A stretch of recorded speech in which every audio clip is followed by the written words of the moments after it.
Un encuentro con su palabra, porque secase la hierba, marchitase la flor, mas la palabra de Dios permanece para siempre. Con ustedes, el doctor José Ricardo Arias Quintero.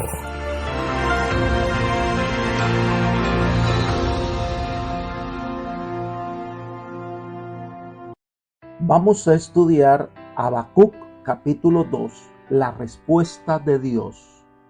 Te invito a orar. Querido Señor, alabamos, glorificamos y exaltamos tu santo nombre, porque eres un Dios bueno y porque para siempre es tu misericordia.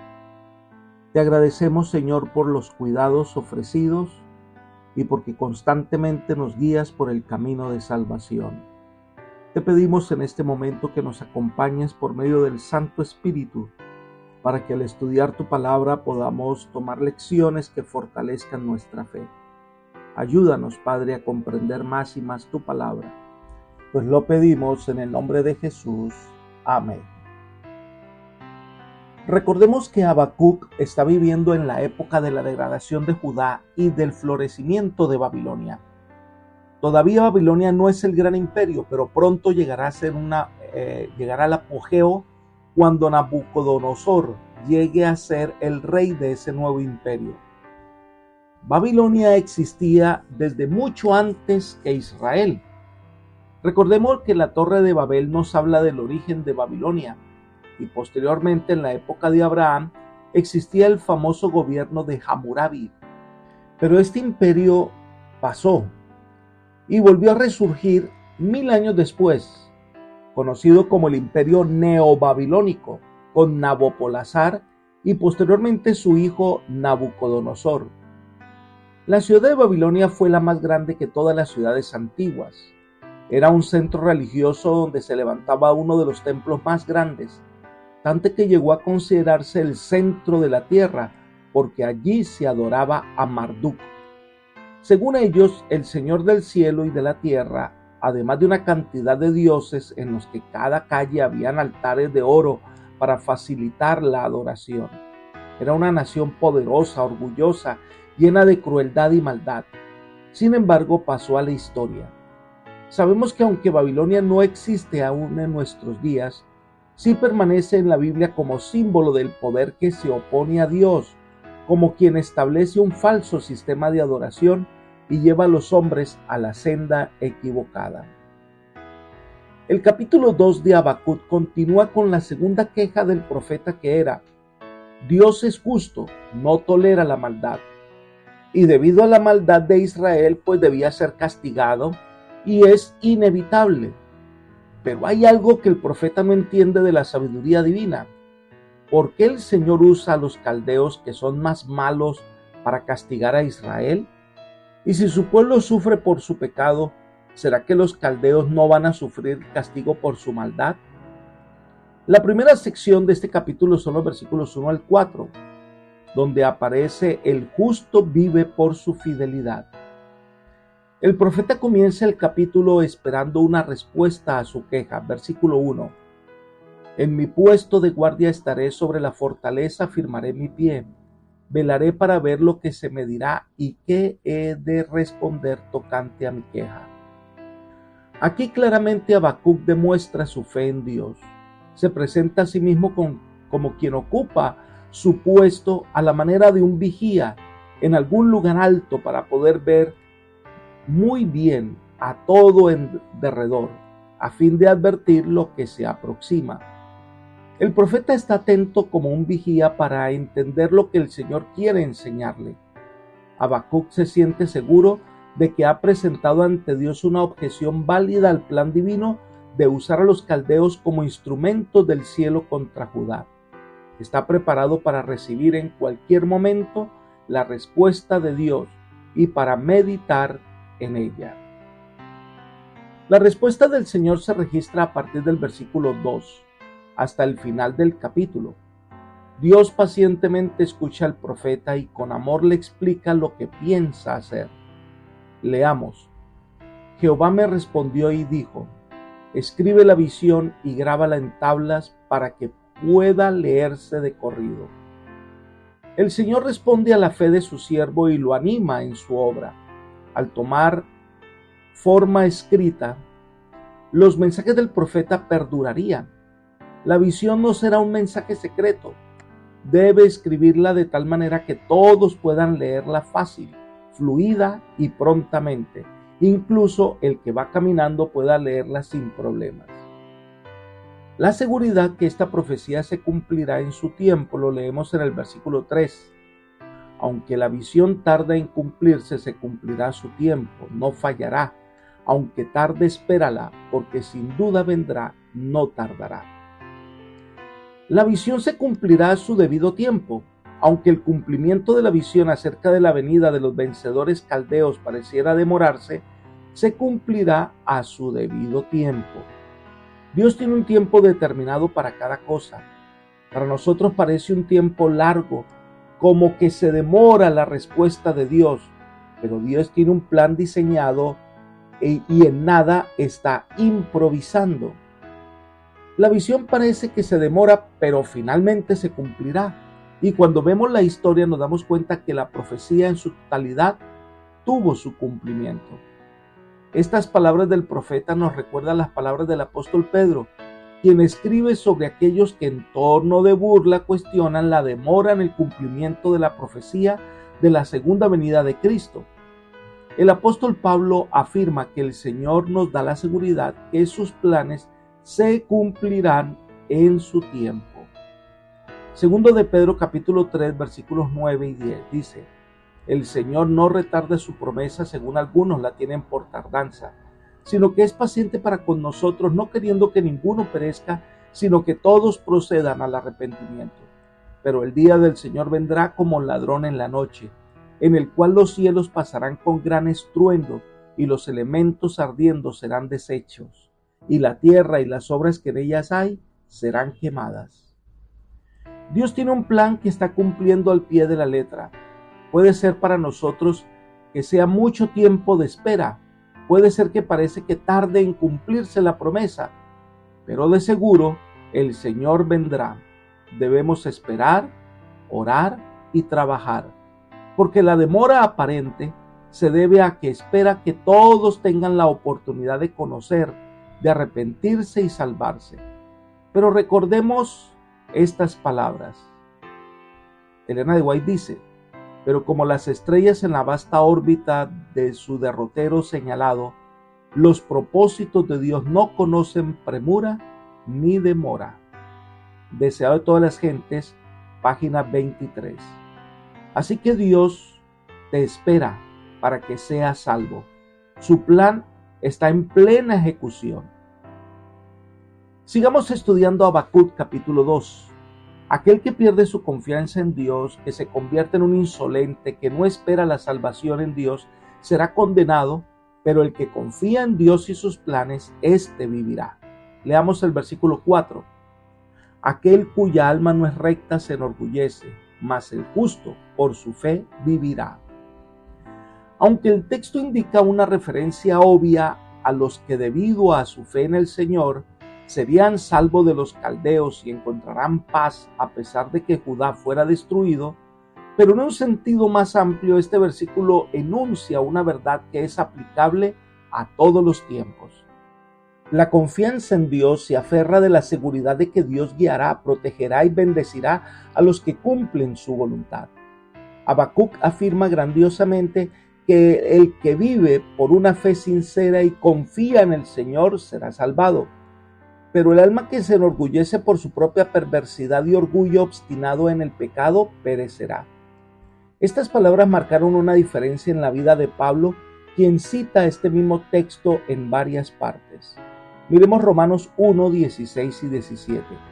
Porque no me avergüenzo del Evangelio, porque es poder de Dios para salvación a todo aquel que cree, al judío primeramente y también al griego.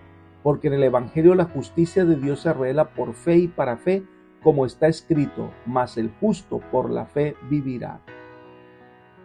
No es la casta familiar, no es la capacidad del hombre para hacer las cosas, no es la sabiduría humana lo que garantiza la vida eterna. Solo el que tiene fe en Dios, que es fidelidad, constancia, confiabilidad, éste alcanzará la vida eterna. Miremos Gálatas 3:11. Y que por la ley ninguno se justifica para con Dios. Es evidente porque el justo por la fe vivirá. El comentario bíblico adventista da la siguiente explicación. Tanto el texto masorético como el de la Septuaginta se basan en grandes verdades, pues una persona vivirá aceptada a la vista de Dios por su confianza y fidelidad con Dios, lo que a su vez se basa en la fidelidad de Dios en su trato con sus hijos. La última vez que Pablo lo menciona, nos llama a esa fidelidad en Dios. Hebreos 10, versículos 38 y 39 dice: Mas el justo vivirá por fe, y si retrocediere no agradará mi alma. Pero nosotros no somos de los que retroceden para perdición, sino de los que tienen fe para preservación del alma. Solo el que conoce quién es Dios confía en ese Dios y en su manera de actuar, aunque no lo entendamos de todo. Solo el que permanece fiel a Dios, como lo hizo Job, es justo y vivirá. Elena de White hace el siguiente comentario. La fe que fortaleció a Habacuc y a todos los santos y justos de aquellos tiempos de prueba intensa era la misma fe que sostiene al pueblo de Dios hoy. En las horas más sombrías, en las circunstancias más amedrentadoras, el creyente puede afirmar su alma en la fuente de toda luz y poder. Día tras día, por la fe en Dios, puede renovar su esperanza y valor. El justo en su fe vivirá. Al servir a Dios, no hay por qué experimentar abatimiento, vacilación o temor. El Señor hará más que cumplir las más altas expectativas de aquellos que ponen su confianza en Él. Les dará la sabiduría que exigen sus variadas necesidades. Libro Profetas y Reyes, página 285. Lo que necesitamos es desarrollar ese tipo de confianza en Dios, que solo podrá ser posible si tenemos un verdadero conocimiento de Dios. Este tipo de verdades fue lo que movió a Lutero en el movimiento de reforma del siglo XV y que llevó a las personas a dejar de confiar tanto en lo que hacían y mirar a Dios y su obra en favor nuestro. La segunda sección del capítulo 2 de Habacuc son los versículos 5 al 8 y se describen las maldiciones contra el opresor. Siguiendo esta comparación entre el justo y el inocente, Dios comienza a enumerar los pecados de Babilonia como mostrándole que Él todo lo ve. Versículo 5. Además, el que es dado al vino es traicionero, hombre orgulloso que no prosperará. Ensancha como el Seol su garganta y es insaciable como la muerte, aunque reúna para sí todas las naciones y acapare para sí todos los pueblos. La opresión no puede quedar impune indefinidamente. El conquistador babilónico es insaciable en su hambre de pueblos y así ensancha su alma como en el Seol, la región tenebrosa de los muertos. Igual que la muerte, son dos tiranos insaciables que nunca se cansan de tronchar vidas humanas. Es el mejor símil para caracterizar la ferocidad insaciable del conquistador caldeo. Ante esta realidad, el profeta plantea un interrogante interesante, versículos 6 y 7. ¿No entonarán todos estos contra él refranes y sarcasmos? Dirán, ay del que multiplicó lo que no era suyo. ¿Hasta cuándo seguirán acumulando prenda tras prenda? ¿No se levantarán de repente tus deudores y se despertarán los que te harán temblar? Tú serás como despojo para ellos. Babilonia ha oprimido a los pueblos, se ha apropiado de bienes, ha cobrado tributos que acrecienta la pobreza de las naciones, ha saqueado. Habacuc reclama si no habrá un momento en que el opresor también sufra. Así que llegará el momento de la revancha y los pueblos oprimidos se levantarán contra él, cantando proverbios y sátiras por su derrota. Y entonces tendrán que devolverle los bienes que se han apropiado, que no son suyos, a sus acreedores reales, sus antiguos propietarios. Babilonia es una nación que ha traído dolor a muchos pueblos y de la misma manera llegará a ser destruida. Versículo 8. Son tantas las naciones que has saqueado que los pueblos que se salven te saquearán a ti, porque es mucha la sangre que has derramado y mucha tu violencia contra este país, contra esta ciudad y sus habitantes. Así como despojó a pueblos enteros, de la misma manera serán despojados por los pueblos. Babilonia recibirá la venganza de las naciones destruidas, y el medio a través del cual será posible serán los medos y los persas, quienes destruirán a Babilonia. Esta nación que se creía segura, inalcanzable, llegará también a ser destruida. La tercera sección del capítulo 2 de Habacuc son los versículos 9 al 14, y es la voz en contra de la codicia y las extorsiones. Leamos el versículo 9.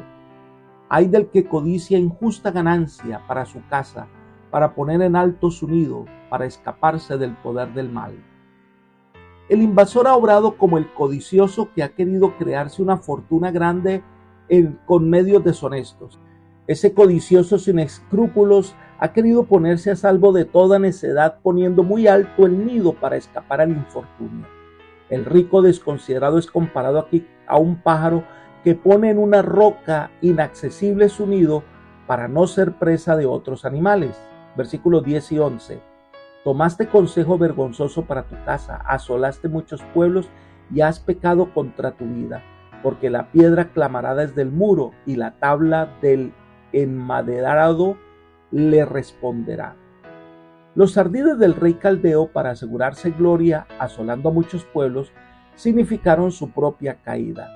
La piedra que clamará es un símbolo notable para indicar la enormidad de la culpabilidad de Babilonia. No solo los hombres, sino también las cosas condenarán las iniquidades de los caldeos. Y se pronuncia un tercer ay sobre Babilonia. Versículo 12. Ay del que construye una ciudad con asesinatos y establece un poblado mediante el crimen. La condenación recae sobre los babilonios debido a que su poder surgió de matanzas e iniquidades. Babilonia fue agrandada y embellecida con los despojos tomados de las naciones vecinas. Estas son verdades que son aplicados a todos los tiempos. El que siembra terror cosechará tempestades. En vano esta nación se levanta sobre la tierra, versículos 13 y 14. ¿No viene esto de Jehová de los ejércitos? Los pueblos pues trabajarán para el fuego, y las naciones se fatigarán en vano, porque la tierra se llenará del conocimiento de la gloria de Jehová, como las aguas cubren el mar. La condenación es sobre Babilonia, que todos los edificios y edificaciones que levantaron mediante el trabajo forzado de los esclavos, finalmente tan solo serán combustible para el fuego, y así también se fatigarán en vano, y sus obras no tendrán un valor duradero. Pero la destrucción de Babilonia será la oportunidad para que la humanidad conozca la justicia divina. De esta manera, la destrucción de Babilonia es un símbolo de la destrucción de todos los impíos, y todo el universo llegará al verdadero conocimiento de un Dios justo. A diferencia de la exaltación egoísta de los caldeos, cuyos esfuerzos eran inútiles, Dios promete que la tierra entera reconocerá su gloria al quedar establecido el reino eterno del Todopoderoso.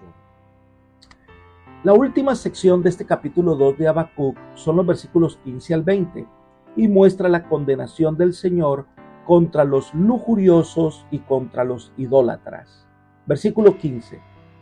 Ay del que da a beber a su prójimo, ay de ti que le acercas tu hiel y lo embriagas para mirar su desnudez. Así como el hombre que da de beber a su prójimo para aprovecharse de él, así también los caldeos dieron de beber a sus vecinos, y era tan solo justo que a su vez bebieran de la copa de la ira de Dios. Este pueblo que se goza en humillar con lo que reducían a las naciones vencidas, ahora el Señor tomará venganza sobre su obra cruel. La vergüenza que vendrá sobre Babilonia es el símbolo de la profunda humillación que sufrirá. Su crueldad anticipó su destrucción. Leamos los versículos 16 y 17. Te ha llenado de deshonra más que de honra. Bebe tú también y serás descubierto. El cáliz de la mano derecha de Jehová vendrá hasta ti y convertirá en humillación tu gloria. Porque la rapiña del Líbano caerá sobre ti y la destrucción de las fieras te quebrantará. A causa de la sangre de los hombres y de las violencias hechas a la tierra, a las ciudades y a todos los que en ella habitan. Pero a Babilonia le llegará la hora de beber del cáliz de la ira de Dios y se tambaleará como un ebrio. En otras palabras, los babilonios habían de sufrir las mismas indignidades y crueldades que habían acumulado sobre sus enemigos vencidos. La venganza de las naciones incluye a los cedros del Líbano, que fueron talados para las grandes construcciones babilónicas.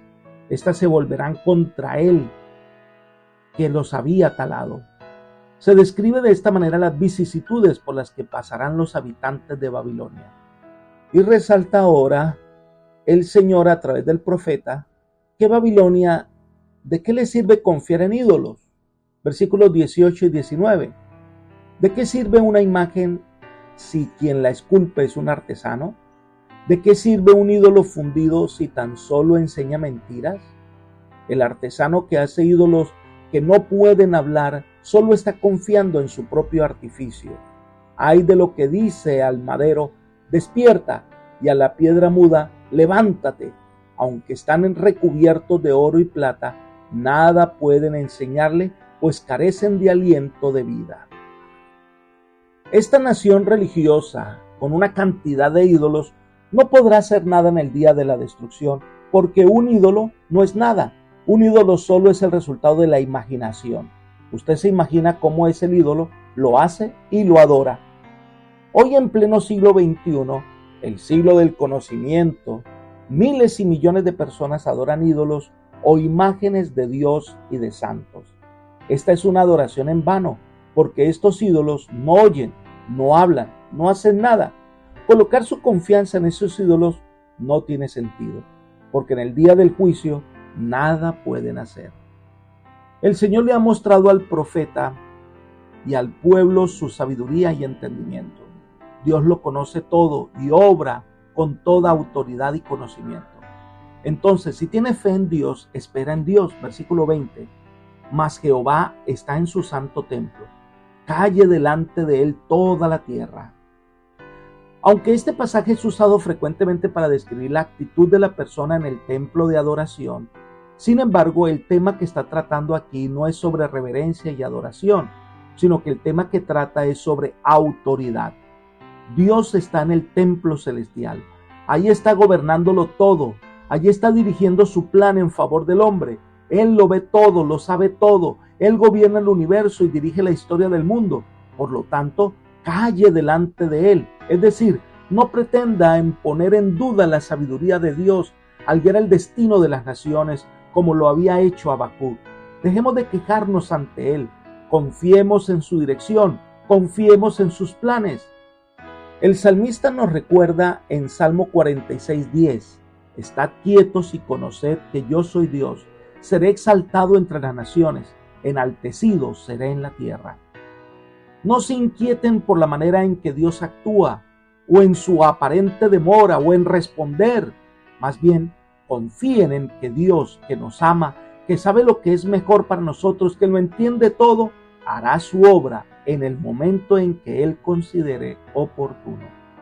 Este es un llamado a confiar en Dios, es un llamado a no desesperarnos, es un llamado a dejar la duda y aprender a ejercer fe, porque Dios está en su templo.